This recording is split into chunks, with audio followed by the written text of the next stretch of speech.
tubihagazeho turemeza yuko Imana ari inyembabazi iyo umuntu yihanye arababarirwa nta kiguzi nta na ruswa Yesu adusaba iyo wicujije ubikuye ku mutima irakweza ugahinduka icyaremwe gishya turabihamya tubihagazeho turemeza yuko Imana ari inyembabazi iyo umuntu yihanye arababarirwa nta kiguzi nta na ruswa Yesu adusaba iyo wicujije ubikuye ku mutima irakweza ugahinduka icyaremwe gishya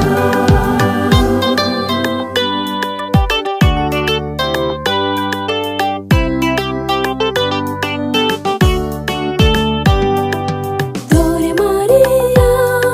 yafashwe asambana bafatira amabuye rimwe bagiye kumwica ngeze kuri Yesu yandika hasi atutarakora icyaha ndamutera ibuye bakorwa n'isoni kubw'ibyaha byabo Mariya arababarirwa ataha yishimye turabihamya tubihagazeho turemeza yuko Imana ari inyembabazi iyo umuntu yihanye arababarirwa nta kiguzi nta na ruswa Yesu adusaba iyo wicujije ubikuye ku mutima irakweza ugahinduka icyaremwe gishya turabihamya tubihagazeho turemeza yuko Imana ari inyembabazi iyo umuntu yihanye arababarirwa nta kiguzi nta na ruswa Yesu adusaba iyo wicujije ubikuye ku mutima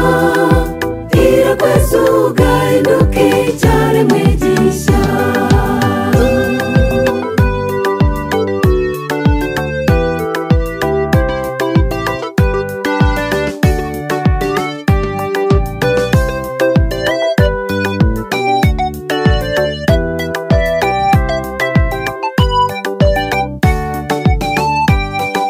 ibuka igisamba ku musaraba cyari iby'abantu benshi cyabarembeje arakibamba kireba Yesu kinugera mu bwami bwawe uzanyibuke